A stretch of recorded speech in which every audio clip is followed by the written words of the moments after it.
अध्याय नंबर 1 विद्युत आवेश एवं विद्युत क्षेत्र।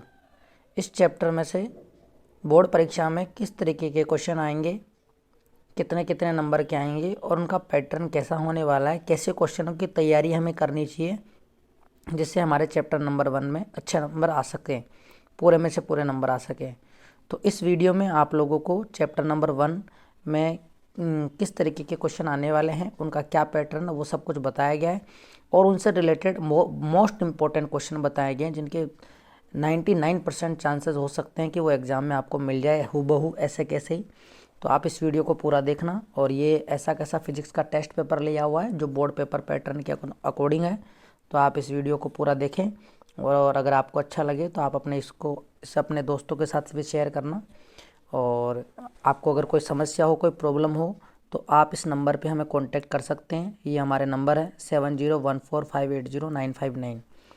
चलिए अब हम स्टार्ट करते हैं क्वेश्चन नंबर 1 से। क्वेश्चन नंबर 1 जो है वो है विद्युत क्षेत्र की तीव्रता का मात्रक। हाँ, एक बात बताना भूल गया कि आपको इस चैप्टर के अंदर से विद्युत आवेश एवं विद्युत क्षेत्र में से एक तो आपको वस्तुनिष्ठ क्वेश्चन मिलेगा आधे नंबर का, एक खालिस्तान मिलेगा आधे नंबर का और एक 3 नंबर का आपको बड़ा प्रश्न मिलेगा। तो वो सब इस वीडियो में आपको पता चल जाएगा किस तरीके के क्वेश्चन पूछे जाएंगे।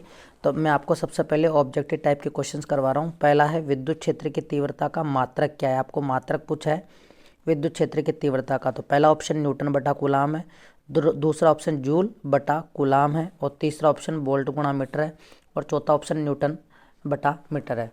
तो अगर आपको सही आंसर आता है तो कमेंट बॉक्स में आप ज़रूर लिखें। तो इसका सही आंसर जो होगा वो होगा न्यूटन बटा कूलाम। इसका सही आंसर क्या होगा? न्यूटन बटा कूलाम। क्यों होगा? कारण जानना चाहते हो तो कारण मैं आपको बता देता हूँ। क्योंकि विद्युत क्षेत्र ई जो होता है वो क्या होता है? एफ बटा क्यू नोट होता है। तो एफ बटा क्यू नोट होगा तो बल का मात्रक न्यूटन और आवेश का मात्रक कूलाम, तो न्यूटन बटा कूलाम इसका सही आंसर होगा। दूसरा क्वेश्चन है, एक विद्युत द्विध्रुव को समरूप विद्युत क्षेत्र में रखने पर निम्न में से कार्यरत होगा। अगर अपन एक समरूप विद्युत क्षेत्र के अंदर, जैसे कि ये समरूप विद्युत क्षेत्र है, इसके अंदर अगर किसी विद्युत द्विध्रुव को रखते हैं तो क्या होगा उस पर? क्योंकि विद्युत द्विध्रुव को रखेंगे तो एक बल इधर लगेगा और एक बल इधर लगेगा, यानी बलाघूर्ण उत्पन्न होगा और बलाघूर्ण उत्पन्न होगा तो ये घूर्णन गति करने लग जाएगा। तो इसका जो सही आंसर होगा, तो इसका सही आंसर होगा केवल बलागुण। बहुत सारे बच्चे जो हैं इसका आंसर बल व बलागुण दोनों करे आते हैं, जो कि गलत होता है। केवल इस पर बलागुण कार्य करता है क्योंकि यहाँ पर बलयुग्म तैयार हो जाते हैं, बलयुग्म तैयार हो जाते हैं जिससे कि केवल बलागुण काम करता है। नेक्स्ट तीसरा क्वेश्चन है, विद्युत क्षेत्र ई में द्विध्रुव आघूर्ण P वाले द्विध्रुव पर लगने वाला बल आघूर्ण कितना होगा? बल आघूर्ण जिसको अपन टो से व्यक्त करते हैं, ये कितना होगा हमें ये बताना है। तो विद्युत क्षेत्र ई में द्विध्रुव आघूर्ण P है, तो इसके लिए जो टो का जो फॉर्मूला बन के आता है वो आता है टो बराबर P E sine theta. Tau बराबर पी ई साइन थीटा आता है। तो इसमें तो साइन थीटा तो कहीं लिखा हुआ नहीं है, लेकिन साइन थीटा को जब हम हटाते हैं तो यहाँ पर क्रॉस प्रोडक्ट आता है, उसको बोलते हैं अपन P vector cross E vector. तो देखते हैं क्या इसमें पी वेक्टर, देखो यहाँ पे वेक्टर लगा हुआ नहीं है, मैं वेक्टर लगा देता हूँ, P vector cross E vector. तो इसका जो तीसरे का ए है वो सही आंसर होगा, P vector cross E vector. इसके बाद में चौथा क्वेश्चन है, एक क्वांटम आवेश का मान कितना होता है? तो इसके ऑप्शन है 1.6 गुणा 10 की घात -19, अरे यार 1.6 गुणा 10 की घात -19 लिखा हुआ है और कूलाम मात्रक है 1.6 गुणा 10 की घात 19 और 6.25 गुणा 10 की घात 18 और 96,500 कूलाम। तो इसका जो सही आंसर होगा, एक क्वांटम आवेश का जो मान होता है वो एक इलेक्ट्रॉन के आवेश के बराबर होता है। एक इलेक्ट्रॉन का आवेश होता है 1.6 गुणा 10 की घात -19 कूलाम। ठीक है, तो इसका सही आंसर होगा ये वाला। फिर अब इस चैप्टर में से आपको खालिस्तान मिलेंगे, तो मैं यहाँ पर आपके लिए जो है एक थोड़ा डेमोन्स्ट्रेशन के लिए बता रहा हूँ कि इस तरीके के आपको खालिस्तान मिलेंगे। तो पांचवा जो क्वेश्चन है वो है, तांबे के परावैद्युतांक का मान कितना होगा? तांबे का परावैद्युतांक, तांबा जो होता है वो एक धातु होती है और जितनी भी जो धातुएं होती है उनका परावैद्युतांक यानी एप्सिलॉन आर का मान जो होता है वो अनंत होता है। तो इसका सही आंसर होगा अनंत। नेक्स्ट है, विद्युत आवेश का सीजियस पद्धति में मात्रक क्या होगा? तो विद्युत आवेश का सीजियस पद्धति में जो मात्रक होता है वो होता है स्टेट कूलाम, क्योंकि इसमें अपन क्या जोड़ देते हैं, स्टेट कूलाम आ जाएगा। इसका आंसर जो होगा स्टेट कूलाम होगा। State coulomb. फिर है विद्युत क्षेत्र की विमा क्या होगी, तो आपको यहाँ पर विद्युत क्षेत्र की विमा, तो विमा से संबंधित एक क्वेश्चन पूछा जा सकता है, तो विमा को अच्छे से तैयार कर लें। तो विद्युत क्षेत्र की विमा कैसे निकालेंगे, विमा निकालने का तरीका वैसे मैंने आपने वीडियो में बता रखा है। यहाँ पर विद्युत क्षेत्र की विमा क्या होगी, तो विद्युत क्षेत्र का सूत्र होता है E बराबर F/Q0। क्यों होता है, बल का विमेय सूत्र तो आपको याद होना चाहिए। बल का विमेय सूत्र होता है M1 L1 T-2 बटा आवेश का होता है AT।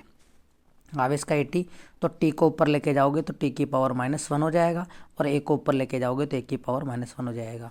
तो M1 तो आया नहीं, M1 और M1 L1 और T-2 T-1 कितने हो जाएंगे, -3 और A की पावर -1। तो विद्युत क्षेत्र की विमा हो जाएगी, यहाँ पे लिख देते अपन M1 L1 T-3 T-3, इसको चलो अपन नेक्स्ट पेज में लिख देते हैं ना।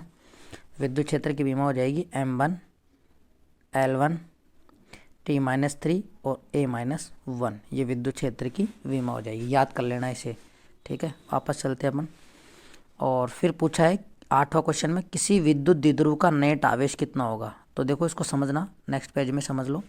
विद्युत द्विध्रुव का नेट आवेश तो शून्य होगा, क्योंकि विद्युत द्विध्रुव है, और विद्युत द्विध्रुव एक पर प्लस होता है और एक पर माइनस होता है, तो इनका सम करेंगे तो कितना आएगा, +Q और -Q कितने हो जाएंगे, 0। तो नेट आवेश जो होगा वो शून्य होगा। तो विद्युत द्विध्रुव का नेट आवेश कितना होता है, शून्य होता है। अब यहाँ पे देखो 2 क्वेश्चन है, ये 3-3 नंबर के क्वेश्चन है। ये मैंने आपको पैटर्न के अकॉर्डिंग समझाया, बहुत इंपॉर्टेंट है, तो आप इस क्वेश्चन को समझिए। गाउस के नियम की सहायता से अनंत लंबाई के एक समान आवेशित तार के कारण किसी बिंदु पर विद्युत क्षेत्र की तीव्रता का व्यंजक प्राप्त कीजिए। तो मैं आपका थोड़ा शॉर्ट में बता देता हूँ कि देखो अनंत लंबाई के, पहली बात तो गाउस का नियम पूछा है, तो गाउस का नियम आपको आना चाहिए। गाउस का नियम,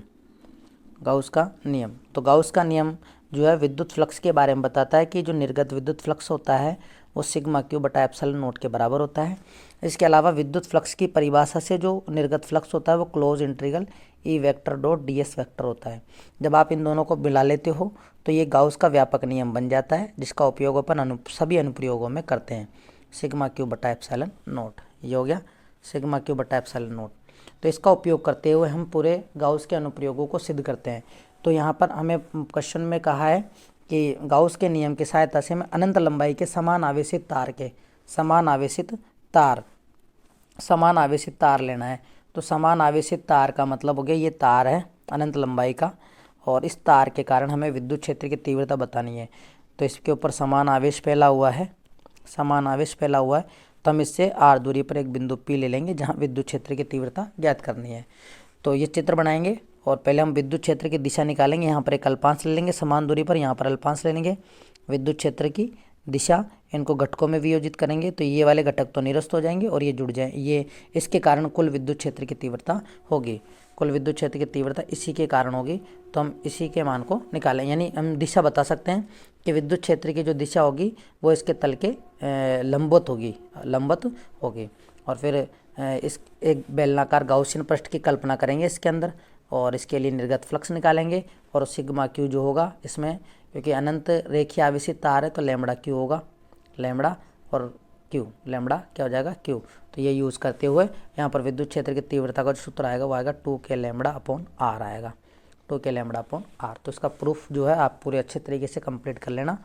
इस वीडियो में मैं आपको केवल समझा रहा हूँ कैसे क्या करना है। नेक्स्ट क्वेश्चन जो है इसके अंदर, आपेक्षिक विद्युतशीलता या पराविद्युतांक को स्पष्ट कीजिए। देखिए ये 3 नंबर का अगर क्वेश्चन आता है तो आपको इसका जवाब जो है किस तरीके से देना है। आपको आपेक्षिक विद्युतशीलता यानी एप्सिलॉन r के बारे में पूछा है।